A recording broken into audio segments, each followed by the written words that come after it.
내 인생에서 가장 소름 끼쳤던 사촌 오빠의 친구. 자랑도 아니고 믿어달라고 할 만한 말도 아니지만 나랑 우리 사촌 오빠는 영감이 좀 있다. 오빠는 나보다 좀 뛰어난 편이다. 나랑 3살 차이이다. 제목은 분명히 우리 사촌 오빠 친구 이야기이지만 그 사람에 대해 얘기하려면 일단 우리 둘에 대한 이야기가 필요할 것 같아. 우리 얘기부터 시작하겠다. 우리 둘이 어렸을 때부터 예를 들어주겠다. 내가 유치원생일 때쯤인가. 하여튼 어렸을 때 추석에 온 가족 다 모이면 우리 둘은 항상 제사상 앞에서 울음을 터뜨렸다. 나는 잘 기억이 안 나는데 하여튼 외숙모 말로는 어른들이 달래도 소용이 없어서 매번 도대체 왜 우냐고 물어보면 둘이 동시에 저 할아버지, 할머니들은 누구야? 라고 비명을 터뜨렸다고 했다. 특히 오빠는 조금 더 컸을 때 성묘를 데리고 갔는데 갑자기 허공에다 대고 저를 맞게 돼서 삼촌들이 옆에서 잡초 제거하다가 너무 무서워서 한동안 못하셨다고 했다. 처음에는 그냥 조상님 무덤이라니까 그런 거 보다 했는데 저를 도대체 몇 사람한테 하는 건지 셀 수 없을 정도로 많이 꾸벅댔다고 한다. 이건 전초전 일뿐이다. 바로 다음 단계로 나와보겠다. 내가 중3이었을 때였나.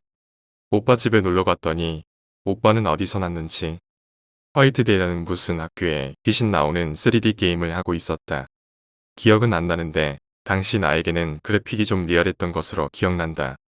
음악이 깔리니까 평소에 보던 것들이 나와도 왠지 오싹했다. 오빠도 졸았는지 어디 가지 말고 옆에 있어 달라고 나에게 부탁했다.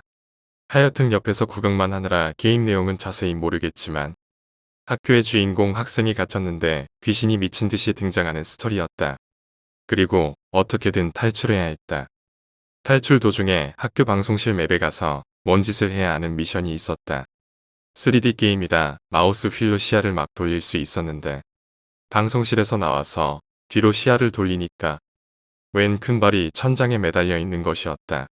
그 순간 등장하기엔 발이 맵에 비해 너무 컸다. 게다가 흐릿흐릿한 것이었다. 근데 그게 문제가 아니었다. 당시 오빠는 이 게임을 클리어할 요령으로 무슨 성경 두께만 한 게임 클리어 법을 인터넷에서 찾아가지고 인수해서 옆에다 두고 읽으면서 게임을 진행 중이었던 것이었다. 그 공략법에는 언제 어디서 무슨 귀신이 등장하는지 다 써져 있었는데 방송실에서 뒤돌면 있다는 귀신발은 없었다. 뒤돌면 벽이 피범벅이 돼 있을 거란 말만 써져 있던 것이었다. 오빠가 이상하다 이러고 침착하게 다시 마우스 휠을 돌렸는데 그 순간 우리 둘 다 동시에 목덜미에 있는 머리카락이 빳빳하게 서는 현상을 체험했다. 게임상 시야가 마구 걷히는데 매달려 있는 발은 왠지 그대로 있는 것이었다. 우린 미친 듯이 그래픽 에러라고 믿고 싶었다. 근데 오빠가 게임상 시야를 좀 더 돌린 순간 우린 둘 다 그대로 얼었다. 게임 주인공 시야가 불 꺼진 학교 복도로 돌아가서 모니터가 어두워진 순간 화면에 오빠랑 내 얼굴이 비춰졌는데 보니까 그 매달려 있는 발이 우리 얼굴 뒤쪽에 매달려 있는 것이었다. 오빠랑 나랑 게임이고 뭐고. 으악 씨발. 외마디 비명을 지르며 마우스 집어던지고 컴퓨터 방 밖으로 뛰어나와서 외숙모로 튀어들어가서 이불 뒤집어 쓰고 2시간 동안 못 나왔다. 게임 분위기 때문에 안 그래도 정말 쫄아 있었는데 느끼지도 못한 등장 때문에 제정신이 아니었다. 솔직히 난 1시간 후에 답답해서 나오려고 했는데 가지마, 가지 말라고. 저 낄낄 때는 소리 안 들려. 오빠가 이렇게 날 붙잡았다. 안 들렸지만 나보다 영감이 좋은 오빠가 그러니까. 잔뜩 쫄아서 결국 2시간을 그렇게 보냈다. 여기서 우리 사촌 오빠 친구가 등장한다. 우리 둘이 이불에서 기어 나온 이유는 단순히 시간이 많이 지나가서가 아니다. 덜덜 떨고 있는데 누군가 배를 눌렀다. 오빠는 옴짝달싹도 안 하더니 벨소리가 울린 지 몇 초 후에 스르륵 이불을 벗어났다. 내가 고개를 빼꼼 내밀고 오빠, 그 여자 갔을까? 라고 물어봤더니 낄낄대는 소리가 갑자기 사라졌는데 라고 오빠가 소심하게 대답했다. 우리 둘은 간신히 이불을 벗어나서 서로의 윗도리 자락을 잡고 태어나서 현관문으로 제일 느리게 다가갔다. 오빠는 현관문에 달린 밖에 보는 그 눈구멍으로 밖을 확인하더니 갑자기 미친 듯한 스피드로 문을 열고 밖에 서 있는 사람을 와락 껴안았다. 난 그냥 그게 사람인 게 반가웠다. 그게 바로 우리 사촌 오빠 친구였다. 그런데 그 오빠는 대뜸 무표정으로 우리한테 이렇게 물어봤다. 갔냐 그년. 사촌 오빠 친구는 우리 둘을 거실에 앉혀놓고 한심하단 투로 어떻게 그걸 못 느끼고 둘이 쫄아서 그러고 있었냐고 막 뭐라고 그랬다. 알고 보니 이분은 바로 밑에 층에 살고 있는데 평화로운 주말에 갑자기 위에서 우당탕탕 소리가 난 뒤에 조용해지니까 이상해서 올라와 봤는데 뭐가 이상하다는 걸 알아챘다고 했다. 끼리끼리 논다더니 난 우리 오빠를 힐끗 오빠 친구를 힐끗 쳐다보면서 신기해하고 있었다.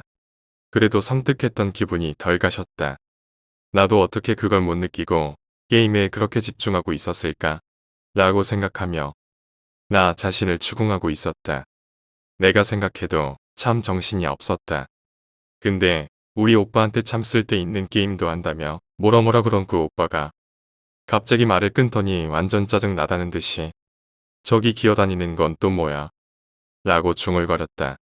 더 섬찟한 건 우리 오빠가 그 말에 뒤돌아보더니 약간 사색이 된 것이었다. 난 아무것도 안 보이고 그저 왠지 바닥이 차가워지는 기분에 나도 모르게 벌떡 일어났다. 그랬더니 그 오빠가 갑자기 움직이면 어떻게 하냐며 자기만 보라고 하는 것이었다. 진짜 미치고 팔테끌 노릇이었다. 분명히 뭔가 내 발목을 쥐어오고 있었다. 정말 기분 나쁘고 소름 끼치는 더듬거림이었다. 근데 자기만 보라던 오빠 친구는 뭔가 설명할 수 없는 표정으로 내 발목 부근을 쳐다보면서 정말 느린 말투로 다리가 없네 라는 것이었다. 나는 비명을 질렀다. 차라리 아무것도 안 느끼면 좋을 것을. 뭔가가 날 잡고 있는 느낌에 진짜 미쳐버리는 줄 알았다.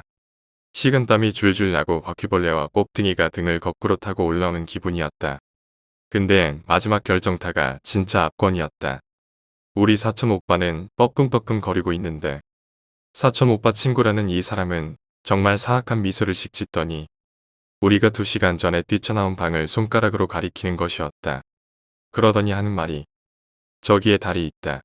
가져가라. 이러는 것이었다. 아까 매달려 있던 발을 얘기하는 건가?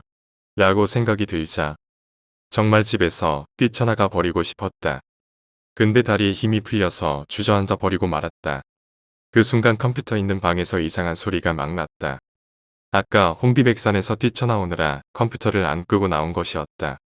화이트데이라는 이 귀신 게임 배경음악이 누가 스피커 볼륨 다이얼을 가지고 돌렸다 풀었다 하는 듯이 커졌다 작아졌다 하면서 막 올려나오기 시작했다. 가뜩이나 그 배경음악도 정말 기괴했는데 진짜 미쳐버릴 것 같았다. 특히 음악의 귀신 비명소리 나는 부분은 가히 압권 중의 압권이었다. 그러더니 퍽 소리와 함께 조용해졌다. 스피커가 지랄 발광을 하다 터진 것이었다. 진짜 그 후에 우리 사촌 오빠는 그 컴퓨터 다시는 손도 못 댔다. 우리 오빠 게임에 진짜 환장하는 사람이었는데 외숙모한테들은 바로는 게임이고 나발이고 컴퓨터 방에 다시 들어가지도 않았다고 했다. 스피커 터지고 집안이 조용해진 뒤 몇 분 후에 우리는 오빠 친구 집으로 내려갔다. 난 반쯤 정신을 버리고 눈물이 나올락 말락했다. 따지고 보면 우릴 구해준 거지만 진짜 이 오빠 친구랑 다시 안 엮이고 싶었다. 아쉽게도 얼마 안 가서 다시 엮이게 됐다. 귀신 싸움에 스피커 터진 그날의 충격과 공포가 채 가시기도 전에 2번째 사건이 터졌다. 오빠 친구는 마치 아무 일 없는 듯이 지냈다고 했지만 우리 오빠는 컴퓨터 방을 봉인하고 공부에 미친 듯이 집중하기 시작했다. 그 말을 듣고 친구는 문 닫으면 걔네들이 못 넘어올 것 같냐? 라고 비웃었다고 했다. 역시 오싹한 오빠다. 하지만 그것이 사실인 것을 알기에 우리는 쫄 수밖에 없었다. 사실 며칠간 아무 일도 없이 평화로웠다. 근데 그 평화로운 것이 문제였던 것이었다. 스피커 사건이 터지고 일주일도 채 안 지나서 나는 낮잠을 자다가 이상한 꿈을 꾸게 됐다. 내가 내 방 침대 위에 앉아 있는데 웬 남자 꼬맹이가 쫄래쫄래 방 안으로 들어오는 것이었다. 사실 정말 안 위험하게 생겼었다. 꿈이어서 그랬는지 난 모르는 애가 들어오는 것도 이상하게 생각하지 않았다. 그런데 그 꼬맹이는 망설임 없이 내 책상으로 다가가더니 갑자기 책상 위에 있던 호치키스로 지 검지를 마구 찢기 시작하는 것이었다. 정말 피가 철철 나는데 얘는 눈 하나 꼼짝을 안 했다. 다만 목구멍에서 쇠 긁는 소리를 간간히 냈다. 내 침대를 벗어나면 저것한테 꼼짝없이 죽지 않을까 하는 생각이 머리를 스쳤다. 그 차가운 느낌이 목덜미를 타고 쫙 내려갔다. 얼마나 찌긋했을까. 호치키스 핀이 다 떨어졌는지 꼬맹이는 드디어 호치키스를 바닥에 떨구고는 천천히 나를 향해 돌아보기 시작했다. 벌써 나는 이게 꿈이라는 걸 잊은 지 오래였다. 마침내 나랑 눈이 마주쳤을 때 무표정으로 이렇게 말했다. 고장 나버렸네. 그러더니 그게 누나를 돌리면서 미친 듯이 웃기 시작했다. 그 모습에 내가 꿈에서 기절을 했는지 하여튼 그렇게 찝찝하게 잠에서 발딱 깨어났다. 그런데 꿈에 그놈이 서 있던 자리에 멀쩡히 책상 안쪽에 있던 스테이플러가 떨어져 있는 것이었다. 얌전히 떨어져 있기만 했으면 별거 아니었을 텐데 안에 있는 핀들이 죄다 떨어져 나와 바닥에 뒹굴고 있었다. 호치키스 핀은 서로서로 붙어 있었다. 아무리 떨어진 충격이라고 해도 내 방바닥에 떨어져 있었듯 하나 다 분리되어 떨어질 리가 없다. 정말 그 핀들은 어느 한 줄 붙어 있는 거 없이 누가 하나하나 잡아떼서 늘어놓은 것처럼 그렇게 바닥에 떨어져 있었다. 심장이 미친 듯이 뛰면서 미칠 것 같았다. 게다가 이건 꿈도 아니었다. 이때 내가 방을 나가기 위해서는 멀리 떨어져 있는 핀들을 통과해야 하는데 그건 내가 혼자서는 할 수 없을 것 같아서 침대에 앉아 땀을 흘리며 고민하고 있었다. 그런데 갑자기 내 뒤에 그 친구가 속삭이듯이 고장난 거 고쳐줄 거야 라고 말했다. 나는 고민할 필요도 없이 침대 옆 탁자에 있던 휴대폰을 집어들고 집을 뛰쳐나갔다. 엘리베이터 안에서도 거울을 보고 깜짝 놀라서 마음이 덜덜 떨렸다.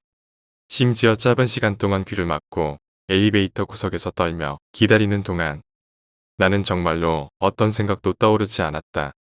마치 멘붕 상태였던 것 같다. 그리고 아파트 밖으로 뛰쳐나와서 사촌 오빠에게 전화를 걸려고 했는데 그때 오빠는 학원 수업 중이라고 끊어버렸다. 하지만 나는 이 사태를 절대로 잊지 않을 것이다. 집에는 들어갈 수 없으니까 친구에게 연락을 할까 고민하며 서성이던 중 다행히도 오빠가 나에게 문자를 보냈다. 내 친구 간다라고 적혀 있었다. 오빠가 빨리 조치를 취해준 것에 대해 정말로 감사했지만 왠지 그 친구라면 더 무서워질 것 같은 예감이 들었다. 심장이 뛰어올라 피가 나도록 엄지손톱을 굴꺽 깨물었다. 하지만 정말로 안 좋은 예감은 맞아떨어지는 것 같았다.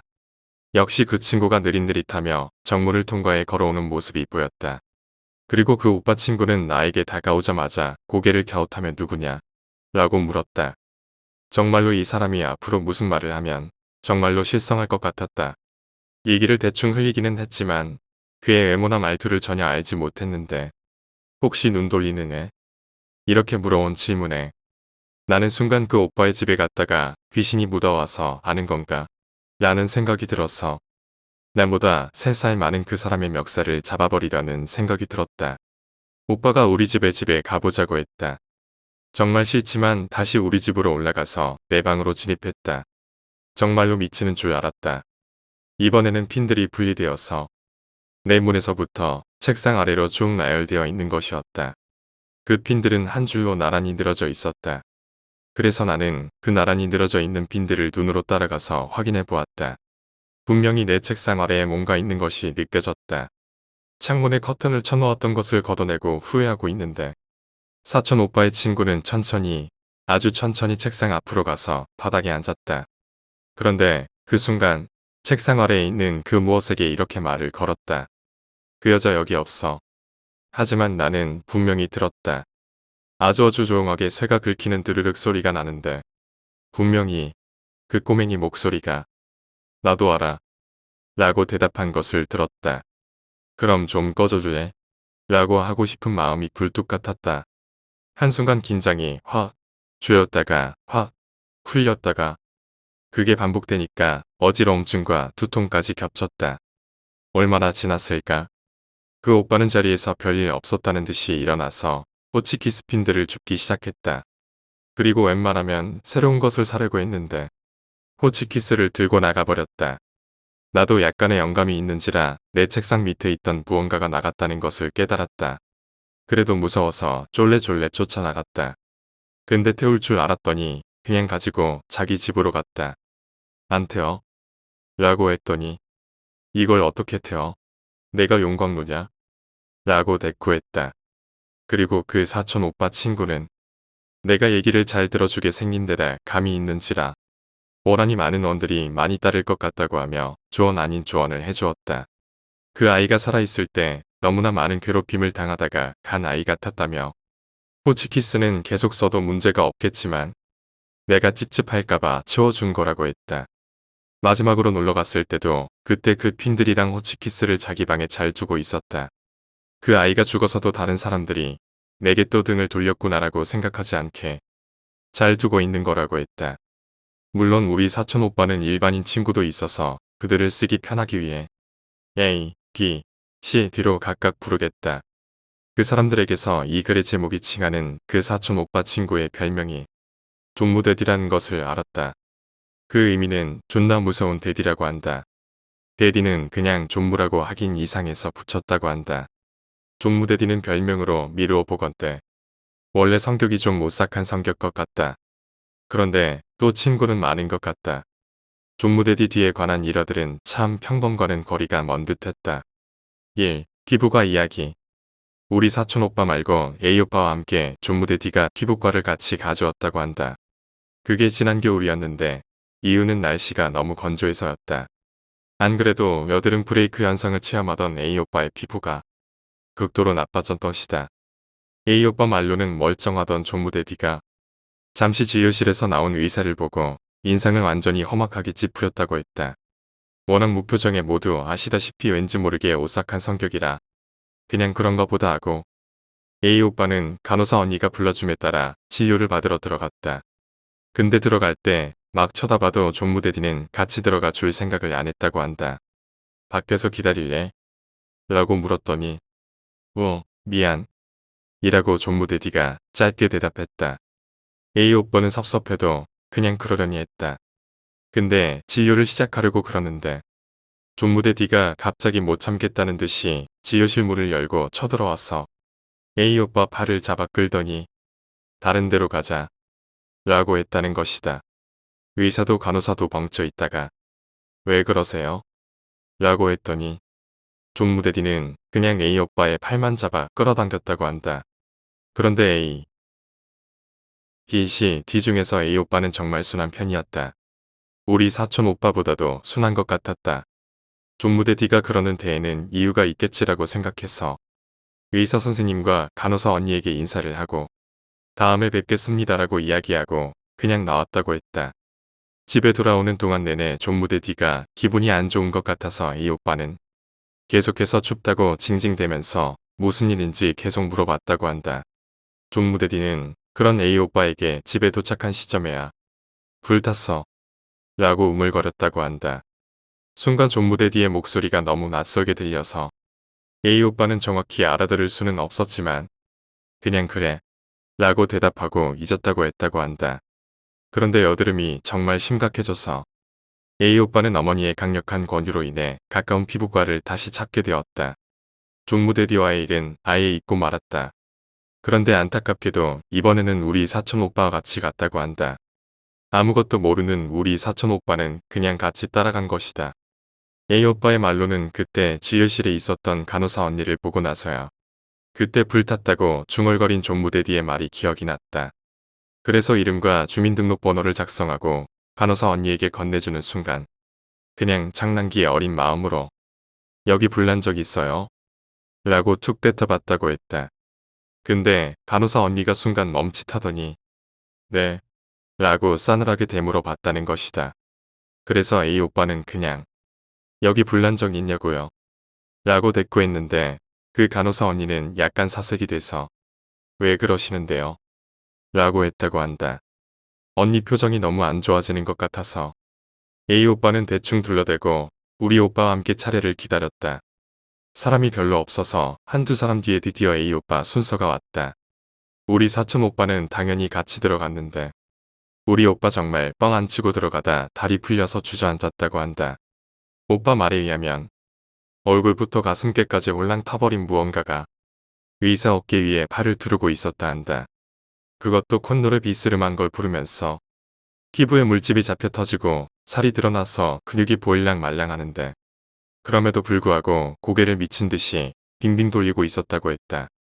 그러다가 그 꼴을 보고 기겁한 우리 사촌 오빠를 눈치채고 안 그래도 찢어진 것 같은 입을 쫙 아악 벌리면서 낄낄대더니 이 자식이 날 태웠어 라고 주장했다고 한다.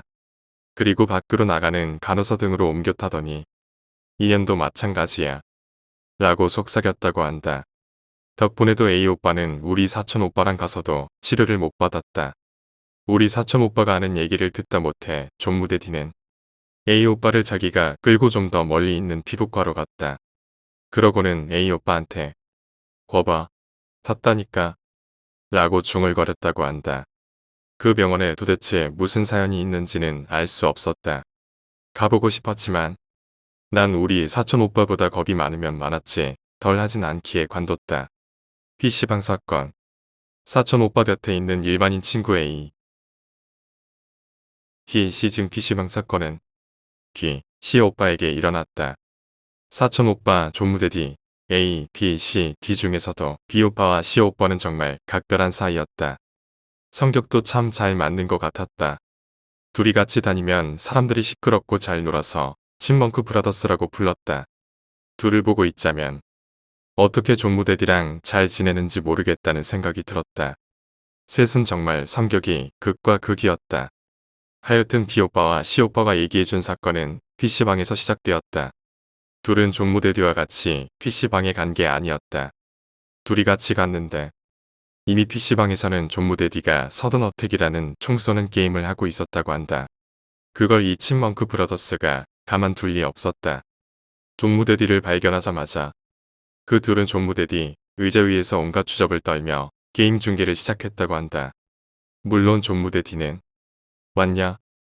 라는 말 외에 반응은 해주지 않았다. 이 사람은 둔한 건지 무심한 건지 알 수가 없는 사람이다. C 오빠보다 체력이 조금 달리는 B 오빠는 제풀에 지쳐서 존무대 D 오른쪽 옆에 있는 컴퓨터에 앉았는데 그곳에는 컴퓨터 모니터 앞에 온 김이 모락모락 나는 컵라면 하나가 덩그러니 놓여 있었다. 이미 누가 여기 자리를 들었나? 라고 생각한 B 오빠는 별로 대수롭지 않게 여기고 바로 그 오른쪽에 있는 컴퓨터로 자리를 옮겼다고 한다. 그런데 C 오빠는 원래 호기심이 너무 충만했다. 컵라면을 보자마자 손을 뻗었다. 근데 순간 친먼크 브라더스의 난리 블루스에도 옴짝달싹 안 하던 존무대 D가 정색을 하며 C 오빠의 손을 낚아챘다. 그리고 이렇게 말했다고 한다. 그건 내가 건드릴 게 아니야. 존무대 D가 너무 싸하게 말을 하니까 괜히 머쓱해진 C 오빠는 내가 저걸 먹을 것도 아닌데 짜샤 라며 B 오빠 오른편에 자리를 찾았다. 그들이 모두 자리를 잡고 컴퓨터를 시작한 지 얼마나 됐을까? 컵라면이 식어가는데 그 자리엔 아무도 오지 않았다 한다. 대수롭지 않게 여긴 B 오빠는 게임을 막 하다가 화장실에 가기 위해 헤드셋을 뺐다. 그런데 헤드셋을 뺀 순간 오빠의 귀엔 왼쪽 칸막이를 누가 긁는 듯한 소리가 들렸다. 그렇게 강한 소리는 아니었으나 응? 이라는 생각이 들 정도로는 크게 났다고 한다. 이상하다 싶어서 B 오빠는 의자를 뒤로 살짝 빼서 왼쪽 칸을 빼꼼 쳐다봤다. 그곳은 여전히 식어가는 컵라면 하나만 덩그러니 놓여 있었다. 혹시나 해서 오른쪽에 있는 C 오빠의 정황도 살펴봤는데 세상에 그렇게 열심히 게임을 하고 있을 수가 없었다고 한다. 그리고 긁는 소리는 분명히 왼쪽에서 났다. 너무 장시간 게임 음악을 크게 오래 들어서 그랬나 하며 B 오빠는 그것도 대수롭지 않게 여기고 그냥 화장실에 갔다. B 오빠는 볼일을 보러 화장실 안쪽으로 다가갔다. 그런데 오빠가 변기 쪽으로 다가가는데 저변기실 문이 갑자기 꽈당 꽈당 하며 마치 오빠를 따라오는 듯이 활짝 열린 것이었다. 그냥 열린 게 절대로 아니었다고 한다. 오빠는 안에서 누가 문을 축구공 차듯이 찬 줄 알았다고 했다. 그리고 B 오빠는 그 자리에서 그대로 얼어버렸다. 더 무서웠던 건 문이 그 정도의 힘으로 쾅 하고 열렸으면 반동 때문에 다시 돌아와야 하는데 열린 그 상태로 꼼짝달싹을 안 했다고 한다. 정말 10초가 1년처럼 느껴지듯이 모든 게 느리게 느껴지고 다리가 떨려서 미치는 줄 알았다고 한다. 나한테 비명도 못 지를 정도로의 공포는 처음이라고 했다. 그런데 오빠를 진짜 골로 보낸 건 그 문들뿐만이 아니었다. 맨 끝에 있는 화장실 창고 문은 화장실 청소도구 등을 넣어놓는 공간이었다. 그 문이 안에서 잠겨 있었는지 그 문만 열리지 않았다고 한다. 그 문만 미친 듯이 덜컥거리기 시작했다고 한다. 그제서야 비오빠는 신음소리를 내다가 자기 머리를 감싸쥐고 다리가 풀려서 주저앉은 뒤 비명을 질렀다. 그 소리를 듣고 PC방 아르바이트생이 뛰어오고 종무대 뒤도 그 뒤를 따라 후다닥 들어왔다. 당연히 PC방 직원은 무슨 일이 있었는지 알 리가 없다. 그들이 화장실에 뛰쳐들어오자 덜컥거리던 창고 문의 소리가 그쳤다고 한다. 그런데 종무대 뒤는 들어오면서 비오빠를 보고 거울을 보더니 정색하고 다리가 떨려서 서지도 못한 비오빠를 어떻게 마구 끌고 나왔다. 그러고는 헤드셋 때문에 비오빠의 비명을 듣지 못한 시오빠도 끌고 PC방에서 당장 나가자고 했다고 한다. 시오빠는 영문을 몰라서 뭐야? 뭔데? 라고 까불다가 비오빠의 창백한 얼굴을 보고 입을 다물었다. 존무대 뒤는 나가면서 화장실에서 나오는 PC방 아르바이트생한테 한마디 했다고 한다.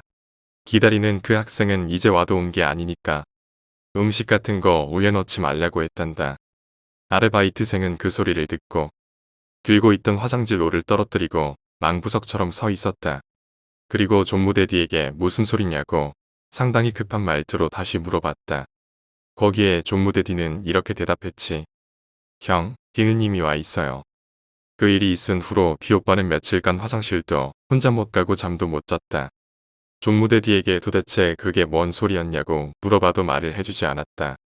맨날 며칠을 괴로워했다가 비오빠는 시오빠를 끌고 용기를 내어 그 PC방을 다시 찾아갔다. 그리고 아르바이트생에게 도대체 그게 뭔 소리였냐고 자초지종을 설명하고 물어봤다. 그리고 더 스트레스 받아서 돌아가실 뻔했다. 대략적인 이야기는 이러했다. 몇 달 전부터 저녁에 PC방을 자주 들락날락하던 남학생이 하나 있었는데 차림새가 가면 갈수록 이상했다고 한다. 딱 눈치가 침 나와서 배회하는 청소년 같았다고 그랬다.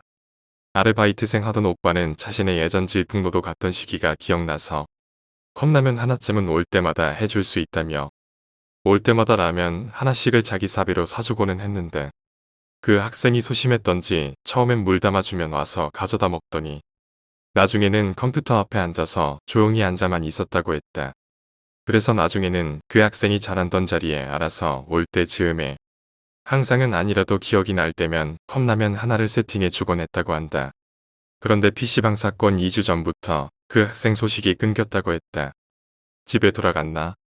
큰일은 없겠지 싶어서 걱정했지만 혹시나 해서 가끔씩 컵라면을 준비하고 기다려봤다고 한다. 종무대 뒤의 말을 듣고 컵라면 준비는 그만두고 PC방에 오는 비슷한 연령대 학생들한테 수소문을 했다고 한다. B오빠와 C오빠는 PC방 형이 그 학생을 못 찾을 거라고 굳게 믿게 됐다. 요즘 같은 험난한 세상에 PC방 알바 오빠 같은 사람이 있다는 것도 신기하지만 종무대 D가 그에 관한 말을 더 이상 하지 않아서 짐작밖에 할 수는 없었다. 솔직히 조금 슬픈 이야기이기도 했다. 학원편. 존무대 D는 이성 친구가 정말 적게 있다. 하지만 존무대 D에게 유일하게 친한 친구라고 불리는 언니가 있는데 그것이 바로 D언니다.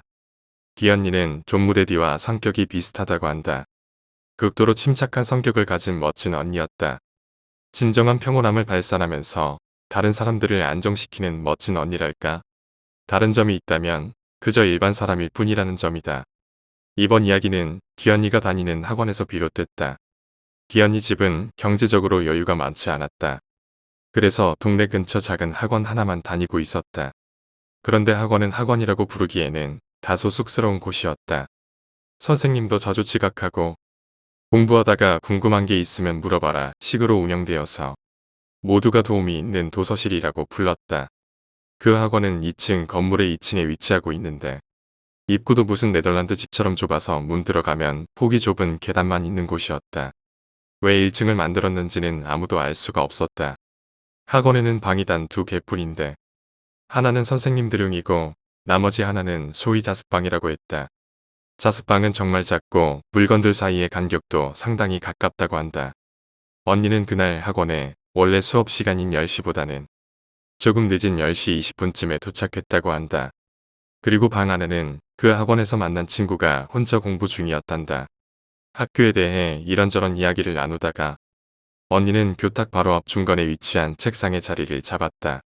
그리고 책을 펴서 공부를 시작한 지 약 30분 정도가 지났을 때 갑자기 옆방에 있던 한 선생님이 문을 확 열고 약간 짜증난 말투로 이렇게 말했다고 한다. 도대체 뭐 하는 거야? 귀도 안 아프냐? 멀쩡한 칠판을 왜 자꾸 긁어? 앉아서 공부만 하던 기언니와 학원 친구는 당황했다. 방에는 둘뿐이었고 자리에서 움직이지도 않았는데 옆방에서 들릴 정도로 둘이 칠판을 긁었다 부정하는 선생님의 말은 이해가 되지 않았다. 밖에서 들리는 소리를 잘못 들으신 게 아닐까요? 라고 기언니는 대충 둘러대며 다시 공부를 시작했다. 선생님은 아 뭐야 진짜 라며 교탁 앞에 자리를 청하셨다. 그리고 시간이 흘렀는데 몇 시쯤인지는 시계를 보지 않아서 정확히 기억이 안 난다고 한다. 어쨌든 교탁 앞에 앉아서 책을 뒤적이던 선생님은 갑자기 두 언니들에게 다시 야, 이거 뭐야? 라고 물었다. 뒤에 앉아있던 학원 친구는 보지 못했지만 앞에 앉아있던 기언니는 선생님이 교탁 위를 보며 얼굴을 찡그리게 살짝 일어나서 교탁 위를 살펴봤다. 그리고 살짝 놀랐다고 한다. 나무로 만들어진 교탁 위에 짧지만 뭔가가 긁어놓은 듯한 자국이 5-6개 정도 생겨 있었다. 아까 자꾸 칠판을 긁는 사람에 대해 짜증을 내던 선생님의 모습이 기억나서 기언니는 순간 불안한 기분이 들었다고 말했다. 선생님도 뭐지? 아까는 이런 자국이 없었는데 라며 손가락으로 그 긁힌 자국을 따라 그려봤다고 한다. 기언니는 원래 있었는데 선생님이 못 보셨나 보죠. 나무 책상이 긁히는 게 하루 이틀인가요? 라고 대꾸했지만 사실 불안한 기분은 감추기 힘들었다고 했다. 그 이유는 긁힌 자국이 오래된 것이었다면 주변에 톱밥이 많이 쌓여 있을 수 없기 때문이다. 그런데 방 안에 3명이나 있는데 무슨 일이 있을까 싶어서 어차피 집에 갈 시간이 다가왔으니 괜히 쓸데없는 생각은 하지 말고 공부나 하자고 기언니는 넘겼다고 했다. 그런데 얼마 지나지 않아 존무대디에게서 야, 너 어디? 라는 문자가 왔다고 한다. 언니는 가뜩이나 찝찝한 기분이었는데 이런 상황에서 어디냐는 문자가 오져 더 답답해졌다고 했다. 학원이라고 답장을 대충 썼다고 한다. 그런데 갑자기 존무대디가 전화를 마구 걸기 시작했다. 존무대디는 휴대폰에 대해 별 관심이 없어서 가끔 컴퓨터 옆에 두면 마우스로 착각하는 정도로 사용하는데 그런 존무대디가 전화를 많이 하니 큰일이 났나 싶어 전화를 받았다. 전화를 받자 존무대디는 대뜸 이렇게 말했다고 한다. 공부도 그 정도 했으면 됐을 텐데 그냥 나와라. 기언니가 왜? 라고 물으니 존무대디는 그냥 나와. 꿈자리가 라고 말하다가 갑자기 말을 끊었다고 한다. 그리고 몇 초가 흘렀을까. 기언니는 갑자기 한기가 느껴지고 목덜미에 소름이 돋았다고 했다. 그런데 그 순간 존무대디가 정말 위협적인 목소리로 느릿느릿 말했다고 한다. 같지도 않은데 왜 남의 통화를 엿듣고 있어? 기언니는 그때 태어나서 처음으로 등골과 몽뼈가 빳빳해지는 기분을 경험했다고 했다. 존무대디에게 뭐라고 할지도 모르겠고 전화를 끊을 수도 없어서 무작정 있던 언니에게 존무대디는 정말 나와야 되겠다고 생각이 안 들어? 라고 물었다고 한다. 그때 언니는 머릿속에 라는 생각이 번쩍 들었다고 했다. 아까부터의 불안함이 무엇인지 깨달았다고 말했는데 지금 나는 여기에 있으면 안 되는 상황인 것이다 라는 생각이 머릿속에서 요동치기 시작한 것이었다. 언니는 두말할 것도 없이 가방을 챙겼다. 학원 친구와 선생님에게도 우리 나가자고 다급하게 부탁했지만 이해하지 못한 그들은 왜 그러냐며 웃었다고 한다. 선생님은 급한 일이 있으면 가봐도 된다고 손을 휘저었다고 했다. 답답했지만 왠지 모르게 극도로 밀려오는 공포에 언니는 계단을 차근차근 내려와서 학원 건물 밖으로 나왔다. 그리고 뒤돌아보았는데 그 순간 언니는 일평생 쌓아온 침착성을 한 번에 다 날려버렸다. 뒤를 돌아본 언니의 시야에는 좁은 학원 문과 그 뒤에 학원으로 올라가는 약간 어둑어둑한 계단이 보였다. 계단 위로 꺾어지는 그 부근에는 한 여자가 난간을 두 손으로 붙잡고 앉아서 키득키득거리는 모습이 보였다. 그 여자는 마치 실성한 사람처럼 킬킬거리다가 기어서 위층으로 올라갔다. 이 모습에 겁에 질린 언니는 아직 학원 안에 있는 친구에게 전화를 걸었어. 빨리 밖으로 나오라고 말하며 울먹였다고 한다. 친구가 알았다고 한 뒤 전화를 끊고 밖에서 발만 동동 굴렀다고 했다. 그런데 갑자기 위층에서 비명소리가 들려와 선생님과 친구가 서둘러 내려왔다. 둘 다 얼굴이 창백하더니 내려와서도 소리를 지르며 난리를 쳤다고 했다. 도대체 왜 그러냐고 물었더니 위층에서 디언니의 전화를 받고 밖에 무슨 일이 있었나 싶던 학원 친구와 선생님이 내려가 보려는 순간 방 뒤편에 얌전히 걸려있던 작은 거울이 양옆으로 왔다 갔다 하다가 그대로 밑으로 떨어져서 깨져버렸다고 했다. 언니와 학원 친구는 정말로 뒤돌아보기도 무서워서 둘이 손을 꼭 잡고 버스에서도 떨며 집으로 돌아왔다고 한다. 집에 와서는 긴장이 풀려서 펑펑 울어버렸다고 했다. 밤늦게 귀가한 딸이 열이 반쯤 빠져서 갑자기 펑펑 울자 디언니의 부모님은 밖에서 요즘 안 그래도 흉흉한데 나쁜 일을 당하고 온 줄 알고 놀랐다고 한다. 디언니는 조금 진정하고 부모님에게 자초지종을 대충 설명하고 나서 종무대디에게 다시 전화를 걸었다. 도대체 어떤 꿈을 꾼 건지 물었더니 종무대디의 이야기는 이렇다고 한다. 어느 공부방인 듯한 곳에 다리를 못 쓰는 듯한 여자가 쓰러져 있었다고 한다. 그 여자는 방 안을 마구 기어다니다가 방 안에 있는 물건을 잡으려고 일어서려고 했다고 한다. 분필을 두는 곳을 잡으며 일어서려고 하는 동안 소름 끼치는 소리를 내며 칠판을 긁었다고 한다. 그러고는 책상들을 잡아 지탱하고 휘청휘청 방 안을 돌아다니기 시작했다고 한다. 그러더니 갑자기 그 여자가 디언니의 이름을 부르며 기괴하게 웃기 시작했는데 그 순간 종무대디는 꿈에서 깬 것이었다. 그리고 그 길로 디언니에게 연락을 취한 것이었다. 디언니는 그 일 이후로 두 번 다시 그 건물 가까이도 가지 않았다.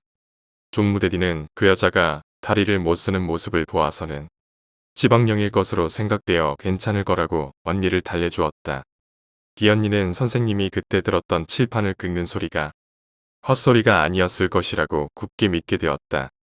그리고 나는 종무대디가 왠지 더욱 무서워졌다.